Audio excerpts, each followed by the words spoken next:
So has been a long time without recording a video. And yeah, I was thinking on something, and it is that for some reason I'm lazy and I don't want to do more videos about my car.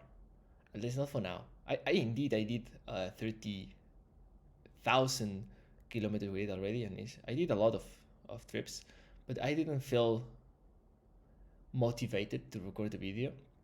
And the main purpose of this channel was to upload videos more often about any topic. So just because of that, I'm gonna start uploading videos about anything I like. And for this video, what I'm gonna do is I'm gonna upload a video about one of the most enjoyable things I do, and it is programming because I'm a software engineer.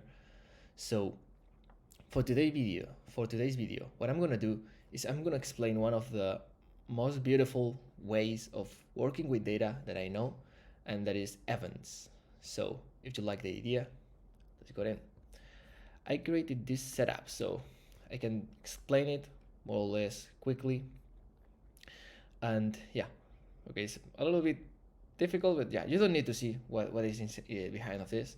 So yeah, the main idea of an event is that it's a piece of data that you can think about it like an action. Like for example, if you have a user thing, database of users, or you have a system that can create users, you can have, for example, you can have to store the user somewhere in a database. For example, you might have to send an email notification, you might have to set up the profile picture, or maybe you have to notify different machines or different companies about that you have a new user. So for doing that, there's a functional way to do it, and not so elegant, of creating a function with calling all the sub functions and doing all that stuff manually. Or you can create an event and broadcast it like, hey people, I created this new user, do whatever you want, I don't mind. So the idea with that is that you are not talking to the rest. What you are doing is you're exposing to everyone that is interested in listening to you. So somehow it's like doing the opposite of calling a function, is letting that function know that you exist. Indeed, in behind, you are still calling it, but it's not you, but I haven't managed your system. Anyway, for explaining this, I have this diagram that I did a long time ago, and it's a similar case. So here we have uh, the user register event in red, that contains some data. For example, the ID, the name, the email, and the IP address, because maybe you need to set up I don't know, a rule in the firewall because you have a clever system that cares a lot on security, and you have to notify that system that there's a new user with that IP. But you are not gonna do it in a function that creates the user. You're not gonna use the same function for that. You're gonna use something else, right? But how you make that clean and smooth? For that, we have listeners and broadcasters. So in this example here, I'm gonna remove my face from here. In this example here, we have an anti-spam service that is gonna be able to ban IPs. Also, we have a mailer service that is gonna be sending a verification email. And then we have a statistics service that is gonna be, I don't know, somehow interested in knowing how many users we have, but not doing something actively. But he needs to know that. And you, as the developer that creates the user, maybe you don't even have to mind about that, the existence of that service or that machine or that whatever, because for you, what you're doing is just creating a user. So you don't have to know about how the anti-spam service works or the mailer service or whatever. You only want to create a user, store it in the database, and let other people or other services or other machines or other whatever know that you have created this user. And also, there could be another services like the other service here that, because it's not interested in users, it's not going to be fired, it's not going to be executed. So yeah, this is the idea. It's a very simple thing, and we do it all the time, but we do it with functions or normally we do it from functions. So here is a small example of how you will do this with, let me remove this. Okay, how you will do it with a classic function. So you have the register user function, and then you create the user in the database. It returns an ID, for example. Then you send the verification email, and then you schedule a notification reminder for next week, for example, because maybe the user doesn't validate the email yet, and you wanna do a schedule because some reason, I don't know why you will do this, but just for this case, we're gonna assume that it works that way. So yeah, then what happened here? In case in the future you need to plug that statistic systems, you need to come to this function and you need to add another block like this in here. And that has a big problem, that is with time, you're gonna have like a ton of calls and a ton of functions calls inside of this function. Also, there is a big chance that one of these functions fails and breaks the complete flow, because, for example, maybe sending an email, the service is down and you can't send the email, so it fails, and then it doesn't register the schedule, and then it doesn't register the statistics, so it's a problem. And for fixing that, you have to add different ways and different error handlings to do this. But with Events, it is different.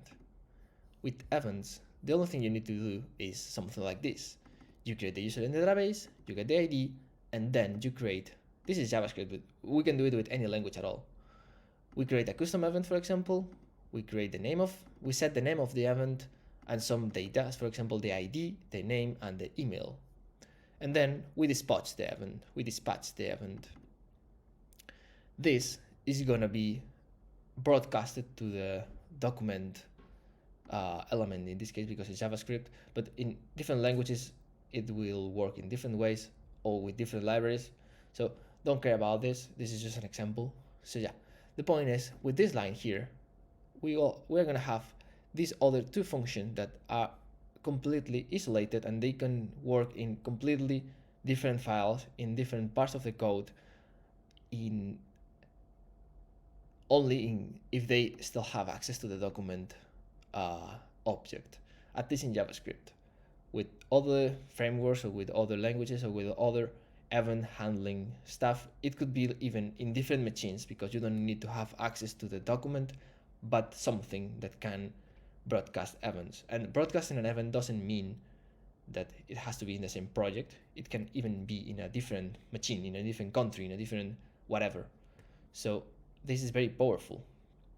So in this case, what we do is we listen. We're just waiting for an event with the name user created event to happen, and when that happens, we get the data of the custom event. This is at the constructor. This is something from JavaScript. In another language, you will probably get just the instance of the event, something like this object, and you will have to do the .id, .name, .email. But yeah, don't care about that. This is a JavaScript feature, and yeah. So because of that, you get the ID, the name, and the email here. So you can call the send verification email here without having to put it here, and without having even to mind about the existence of this protocol, these rules, or these behaviors of the app. You only have to think about, I want to create a user. And with that in mind, you only have to then send a verification email. You don't mind about how the user is created. You only want a name and email, and you will do the logic for that. And also, we have this schedule feature that for some reason we want it. So it's the same. You don't need to know about the verification email. You don't need to know about the user creation. You only want to be notified when something like this happens. So yeah. So what is an event? An event could be like many different things. For example, here is a Java example of an event. We have an object in Java that has a name, like message sent event. So it's very descriptful. And we have metadata, or we have a field in the object that is the user, and then a string because it's a message. In this case, this is a message sent event. So we're going to be speaking about sending a message. And what message have? For example, we have a sender who sent the message, and we have the message, the body. So yeah, we have this object, we have the sender, we can set the message or we can get the message. So it's easy. This is Java. It's an object. So how we listen for an event? We can have, for example, this schema here, where we have an event listener. This is because this is my library. I built a library for this. It's based on Minecraft. I will explain that later. But the point is, with this framework, or this library, or this way of doing things, you can create an annotation event handler, and you can listen for the message sent event. It's exactly the same as here with the add event listener in JavaScript, but with a different approach, because we are not working on Java. We don't have when we're not working on JavaScript, we're working in Java, and we don't have the JavaScript way of doing events. So we have to use this one, for example. There is plenty of different ones, but the idea is the same. So now we are listening for message sent event. So when someone sends a message, we can implement a censorship, for example. So we have our logic to censor some words, for example, retard or fuck, with the 5 stars, 4 stars censor marks, for example. We have here our logic to detect the words and blah, blah, blah, blah, blah, blah. And what we do in the event listener itself is just call this service we have about that knows what we don't want to show. And in case it detects something, what we do is we change the message. So we censor this function here.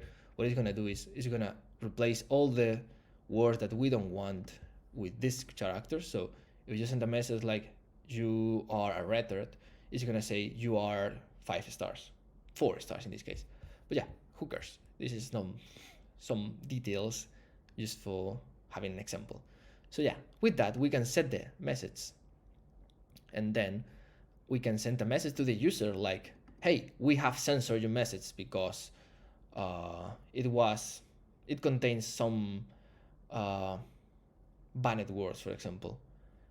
And how does this works? Because when we call the event, here, for example, what we do is we have a function like the create user, but in this case is send chat message. So when the user sends the chat message, we create the event, and then we call the event manager to broadcast the message. Like I explained it again, we get the event and we put it to different services, instances, objects, processors, whatever, consumers, whatever. So with that, we are broadcasting the event. In this case, with this library, the events listeners can change the event itself. So at the end of the broadcasting, maybe the message is different because one of the listeners did change it, as for example the censorship, and then we send the message. So in here we are having from 1 or from 0 to 900 million listeners that are going to be doing different things, maybe sync or maybe async about the message we want to send. Maybe we send this to a statistic service, maybe we send this to a database, maybe we just log it, maybe we find comments on that message, whatever. We can do it at any time. And yeah, so that's another example for sending a message with Java. And now I'm gonna do another example with Minecraft. Here we have 2 events that I created, the player join area event and the player leave area event. In here what we have is an event that when a player joins a specific area, it gets a message on the screen like you joined to and the name of the area. And for doing that, we only had these 5, 6 lines, 7 lines of code for leaving and these other 6 lines for joining, and they are completely isolated. And they don't mind about where the player is. They don't have the player position or coordinates. They don't mind about that. They only want to know that if you join that area, you want to do some kind of operation with the player. So how that works. So here's the example. We have the player move event that contains the information about the player position and is broadcasted every single time the player moves something, moves a block in Minecraft, moves the head in the game, whatever, is gonna be called in this event. So what we do here is we check that the player has moved to a different block. In case not, we ignore it. And then what we do is we ended up getting the area where the player is. And we try to figure out if the player is joining an area, because we have a system that we don't care about that now, but we have a system to map areas inside of the game coordinates. So in case these functions or this area manager is able to detect that the player is joining an area, then it's going to be broadcasting the event of leave or the event of join. And we have that here. We just create the object, we give the player, the location, and the area, and we call the event. So with that, we're doing this beautiful thing. And in here, we don't have to mind about what the player location is or how big the areas are or nothing. We don't even need to know that there is a areas management thing. We only need to know that the area thing exists. And we don't need to know how it works, but just that the player join or leave that area. So this is an event,